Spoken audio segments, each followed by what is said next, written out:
Bueno, nuestros invitados del día tienen que ver con este curso que ya comenzó hace varios años atrás en la ciudad de Sunchales, que es organizado por Fundación Grupo Sancor Seguros, junto al Grupo Sancor Seguros, al municipio local.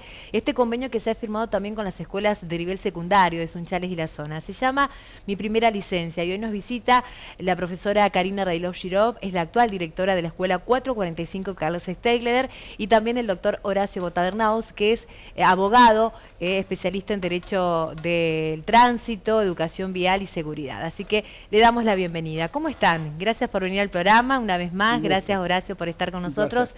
Karina, bienvenida, como siempre. Bueno, contanos un poco, Horacio, de qué se trata Mi Primera Licencia.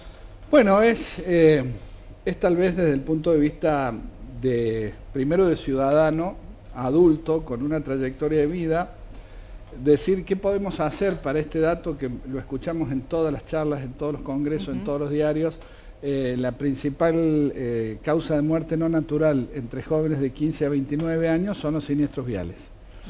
Y entonces pareciera que nos contentamos con saber este dato y lo difundimos y todo el mundo difunde. Bueno, ¿y qué hacemos? Bueno, y entonces ahí viene, dictamos una ley alcohol cero, vamos a agravar las penas, vamos a poner más multa, pero así no vamos a resolver el problema. El problema de los riesgos del tránsito se resuelven primero disminuyendo los riesgos del tránsito y después enseñando a los que todos los días transitan por las calles y caminos de la Argentina cuáles son los riesgos más importantes y cómo enfrentarlos. Bueno, esto no parece ser la tónica en la Argentina, que son mucho más rimbombantes aprobar estas medidas que serían retribucionistas, es decir, hiciste mal eso, te castigo. Y lo que me llevó en algún momento a escribir una nota en Europa que se llamaba El derecho penal enseña a conducir, porque parecía que teniendo mejor derecho penal mejoraban mágicamente las conductas de riesgo y teníamos menos siniestros viales. Eso es nada más, y como desde el punto de vista de los años que trabajo en esto, es primero la oportunidad de acercarnos en este momento tan especial que tienen, terminando un ciclo que es la secundaria, y acercarnos un poco para decirle, están por empezar una actividad que los va a poner en un ojo de tormenta, que es la siniestralidad vial. Ahí estamos viendo imágenes de lo que sucedía esta mañana, ¿no? En la sala Amigos del Arte. ¿Es el resultado final de este curso? Sí, la verdad que disfruté mucho. Hay grupos que se disfrutan más, otros menos. Este es un grupo muy activo, muy participativo, que no es porque pregunten mucho, sino simplemente porque hay una demanda que ellos permanentemente están de alguna manera solicitando que le acerquemos información. Hay que pensar que la seguridad vial no es simplemente tomarle un examen de 20 preguntas, la seguridad vial tiene que ver con definiciones.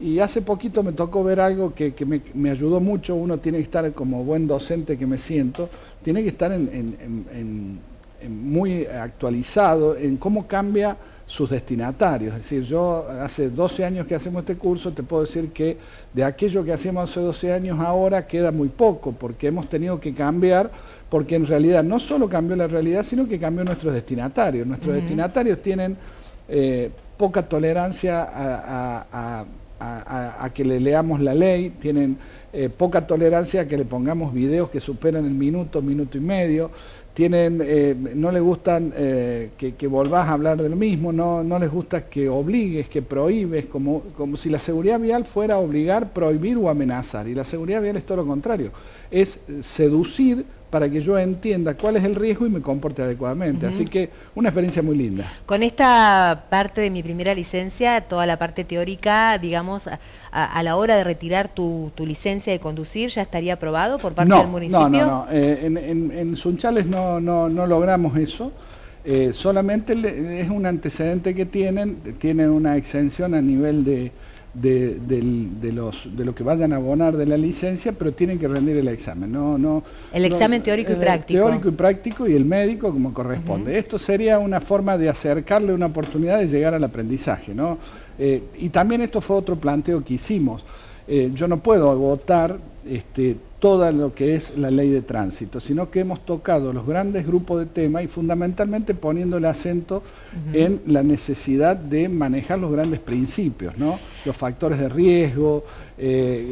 Hoy, por ejemplo, una cosa que les interesó mucho, que esto lo hemos incorporado hace algunos años, porque ellos no están preparados para el accidente.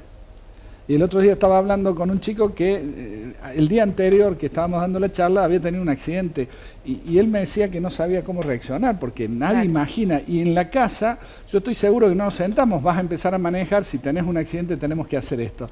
Y hoy veía que lo que tenemos que aprovechar en estos espacios que son muy lindos, tenemos que aprovechar todos estos principios que no lo van a leer en el código. Es decir, ¿qué hacía en el lugar?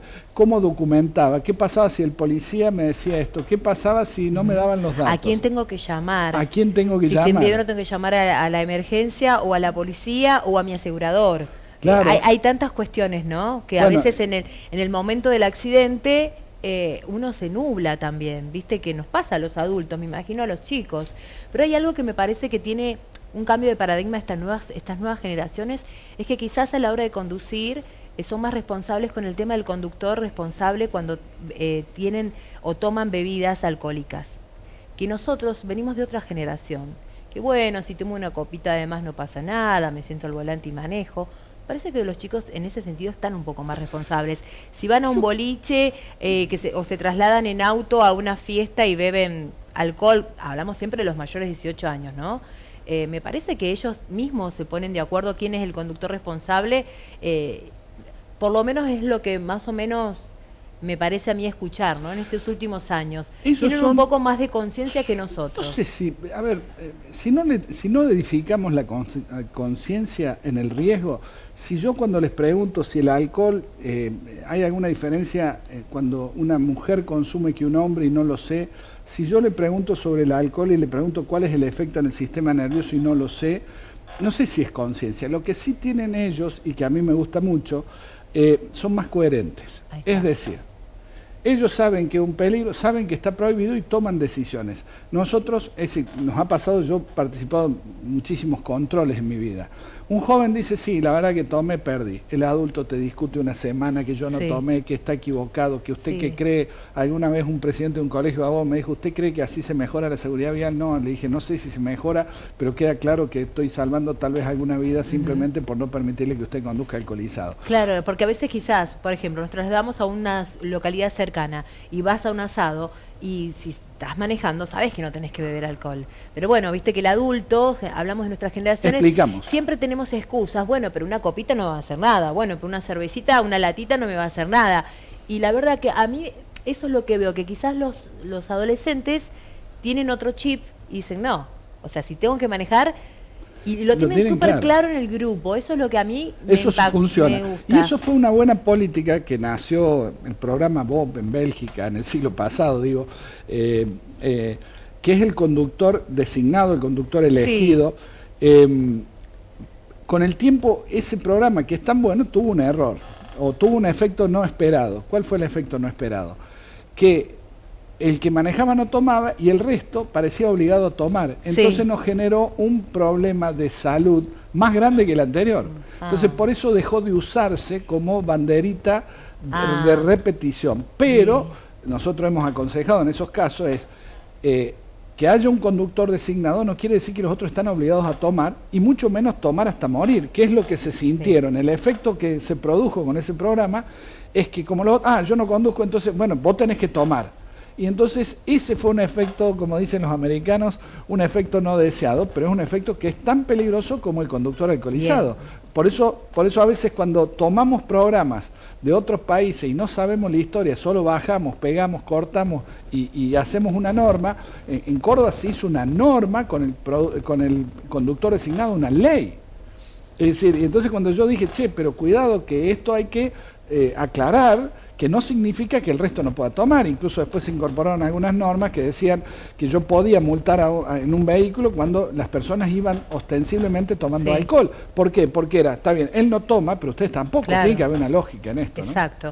Karina, y contame, como docente, como directora de esta escuela 445, ¿qué dicen los alumnos cuando participan de estas charlas, de estos cursos? ¿Vuelven contentos? ¿Siguen la conversación en el aula? ¿Cómo es? Sí, los entusiasma mucho en general, todos los años la experiencia es muy positiva. Bueno, Horacio tiene mucha experiencia con adolescentes y es muy carismático para explicarles, porque hay que pararse al frente de un grupo grande de adolescentes y captar la atención. Como él decía, Hoy las adolescencias viven otro mundo completamente diferente al nuestro, su capacidad de atención es mucho más limitada en el tiempo. Bueno, la realidad de la adolescencia ha cambiado a un ritmo vertiginoso que los adultos tenemos que hacer mucho esfuerzo y estar muy atentos, en el aula nos pasa lo mismo, para captar la atención y para lograr que suceda un aprendizaje. Claro. Porque podés tener un aula en silencio y no sucede ningún aprendizaje, ¿no? Entonces yo creo que en ese sentido es muy positivo, siempre vuelven con ideas que les llamaron la atención, cuestiones que no sabían, preguntándose, bueno, esto por ejemplo, yo creo que eso, lo que comentaba Horacio, se tiene que cruzar con algo que venimos esquivando como sociedad desde hace mucho tiempo, que es un severo control de la venta de alcohol a menores de 18 años, porque está prohibido, sí. ¿Se cumple la prohibición? No. Lo vemos en Sunchales, lo vemos en nuestros adolescentes, o sea, lo vemos. Entonces, yo creo que todos los esfuerzos tienen que confluir en el cuidado de nuestras adolescencias, porque la convivencia vial es fundamental. Desde los niños que van en bicicleta a la escuela y que en segundo año hacemos un trabajo de concientización de cómo usar la bicicleta, de bueno, cuáles son las normas de quien conduce una bici, y hay que reforzarlo porque la adolescencia se caracteriza por su falta de conciencia de los riesgos, es así, ¿no? El adolescente se cree inmortal. Y entonces este tipo de intervenciones, como la que propone Horacio con el programa Mi Primera Licencia, irrumpen desde otro lugar también. Y cuando a veces en la adolescencia se irrumpe desde otro lugar, que no es el aula, que no es el docente que ven todos los días, llega de otra manera, ya se predisponen a escuchar de otra manera, entonces ya tenés terreno ganado. Y creo que también funciona a nivel multiplicador, porque los adolescentes después llevan esa información a sus casas, al resto de sus compañeros que no fueron a la charla, y bueno, es un proceso largo, todos los procesos educativos son largos, todos. La toma de conciencia de todos los riesgos que implica convivir socialmente son largos, por eso hay que sostenerlo en el tiempo y por eso me parece muy importante que se siga ofreciendo esta posibilidad, porque bueno, nuestros estudiantes de quinto año, muchos ya están ahí, en la posibilidad de conducir un vehículo. Y sí, porque a partir del mes de julio muchos de ellos cumplen 18. Exacto. Exacto. Así que creo que es muy valioso. El otro día cuando firmamos el convenio en la municipalidad, otro de los directores, el director de la Escuela Técnica, Gerardo Werger, decía que habría que reforzar, no sé si en Mi Primera Licencia, lo digo acá al aire, sino alguna capacitación así para más jóvenes, porque vemos eso, ¿no? Los jóvenes que transitan en bici, caminando o en moto, aún sin permiso de conducir. Hay mucho para hacer y hay mucho para hacer con una edad más temprana. Nosotros hace 12 años en Córdoba hay un colegio grande, de más de 2.000 alumnos, que cada año en las distintas divisiones hacemos un taller por cada año. Primer año, segundo año, tercer año, cuarto año, quinto año hacemos Mi Primera Licencia y con los chicos del sexto año, porque en Córdoba se saca la licencia a los 17 años, con los chicos del sexto año hacemos responsabilidad en la conducción. Entonces le enseñamos qué hacer en un accidente, qué obligaciones tiene, cuáles son los requisitos penales cuando participa en un accidente con víctimas, cuál es la responsabilidad civil. Bueno, todo lo que hace a la consecuencia de manejar tiene cuestiones administrativas. ¿Qué hago ante un control policial, ante una infracción de tránsito? ¿Cómo me comporto? No hay que olvidar que en Córdoba, a principios de este año, hubo un escándalo porque un policía quiso identificar a 3 jóvenes y los jóvenes está grabado internamente. Y dice, ¿por qué si yo no hice nada malo? Es decir, eso, que además enojó en Córdoba porque dije, se dan cuenta que hay un error, los chicos no creían que estaban haciendo algo mal. Y en vez de pensar cómo hacemos para que entiendan que hay derechos y obligaciones, todo el mundo salió a pegarle y a criticar a los jóvenes, sin pensar que los chicos tuvimos la suerte de que se grabaran. Entonces escuchábamos los diálogos y no había mala fe, no es que había pasarle al policía por encima, matarlo, no, decía, ¿por qué quiere que yo me baje si no he cometido ninguna acción? Entonces, la idea de todo esto, a mí me parece, esa sería una forma de que en el tiempo, cuando en este colegio llegan al último año, han pasado 15 horas de capacitación. Claro. Y entonces, a lo largo del tiempo, y entonces no sé si vamos a resolver el problema, pero cuando lleguen a su licencia, lo que nos vamos a encontrar es con alguien que por lo menos, que es lo que dije hoy en el cierre, yo no puedo agotar todos los conocimientos, pero quiero que por lo menos vean otra forma de pensar un problema que ustedes visualizan, porque ellos lo ven el problema y por ahí no les gusta la resolución que está teniendo hoy, ¿no? Es decir, Bien. me parece que ese es el desafío. Muchas gracias por venir al programa. Lo mejor para ustedes. Muchas gracias. Gracias, Karina. Gracias, Lo Marina. mejor para toda tu comunidad educativa, Muchas a la gracias. escuela que queremos tanto, porque hemos sido alumnas además Hemos ahí. sido alumnas. Hoy te toca estar del otro lado, en el personal directivo. No, y perdóname, no sería posible este programa sin las autoridades. Claro. Y además a mí me encanta porque básicamente ellos son los que legitiman lo que estamos haciendo. Es decir, yo lo hago siempre esperando que coincida con los objetivos de las escuelas. Así que a mí me da mucha satisfacción y siempre soy muy agradecido. Sin ellos no habría posibilidad de hacer esto. Gracias, doctor. Lo esperamos Gusto. en otra oportunidad para seguir hablando de educación vial, de tránsito, porque hay tantas consultas de la gente. Por ejemplo, el tema de los cordones que se están pintando aquí en la ciudad de color azul. ¿A qué se deben? Brevemente. Legalmente a nada, porque no ¿No hay se nada. puede hacer eso? No es que no se pueda, no está previsto. Nosotros tenemos en la ley, en el anexo L de la ley nacional, tres colores de cordón. ¿Cuál? Rojo, amarillo y blanco. ¿El azul? El azul no está previsto, es decir, yo puedo pintar un cordón distinto, sí, lo que tengo que hacer es informar qué significa de alguna manera. ¿Los vio los cordones azules? No, no lo he visto, yo he llegado y entré a la charla. Me acaban de mandar ese mensaje. Sí, vi que me mandaron y que hablaron, pero digo, ¿puede la municipalidad determinar una situación que no está en la ley? Sí, pero bueno, habrá que preguntarle qué es lo que quiero. Primero, informar a la comunidad. Informar a la comunidad. Por ejemplo, pasa en muchas ciudades, en Córdoba pusieron en algunos carriles de algunas avenidas una E. Y toda la gente dice, ¿qué significa la E? Y entonces la E significa emergencias. ¿Qué significa? Carril de emergencia. ¿Y qué tengo que hacer? No sé, pero marcamos la E. Es decir, nosotros en tránsito tenemos un error muy frecuente. No me hago cargo yo porque yo siempre peleo con la comunicación.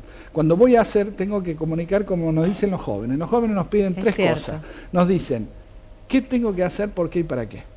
Claro. Si nosotros hacemos algo que cambia la realidad y no lo comunicamos, corremos con un riesgo, que la gente no entienda y que el objetivo por el cual lo pinte no se cumpla. Y entonces que terminen criticando la medida. Por eso hay que tener siempre una política de comunicación.